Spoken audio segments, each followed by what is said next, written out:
మనస్సాక్షి ఉండాలి. మీ హయాంలో పట్టుమని 10% కూడా కంప్లీట్ చేయాలి. మీరు పోలవరం 5% కంప్లీట్ చేశారని లెక్కలు చెప్తా ఉన్నాయి. ఈ రోజున మీరు వచ్చి ఇక్కడ డిబేట్లో approach channel, spillway, copper dam, diaphragm wall మొత్తం మీరే కట్టారని చెప్పుకోవడానికి కొంచెమైనా సిగ్గుపడాలని చెప్పి ఈ సందర్భంగా చెప్తా ఉన్నా.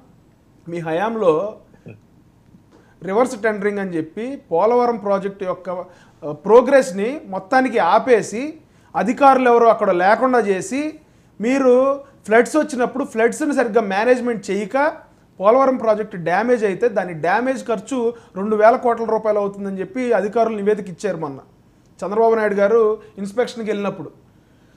గైడ్ బండు మీ నిర్లక్ష్యం వల్ల, మీ అవగాహన రాహిత్యం వల్ల, మీకు చేతగానితనం వల్ల గైడ్ బండు కుంగిపోయింది.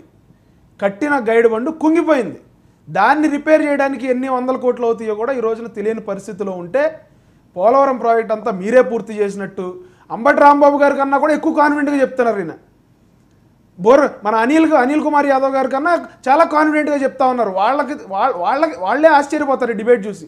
ఓర్ని ఇంత చేసామా మనం, మన ప్రభుత్వంలో ఎంత చేసి మనం చెప్పుకోలేకపోయామా అని ఆశ్చర్యపోయే పరిస్థితిలో ఈ రోజున వైఎస్ఆర్సీపీ నాయకులు ఉన్నారు. ఓకే, బాలకోటి గారు సార్. బాలకోటి గారు ఏంటి, ఎవరితో మాట్లాడుతున్నారా? లేదే, చెప్పండి వర్మ గారు, మీతో మాట.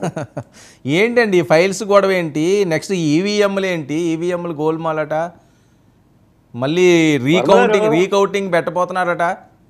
నిజమని గురించి మాట్లాడండి. బాలకోటయ్య గారికి అన్ని తెలుసు.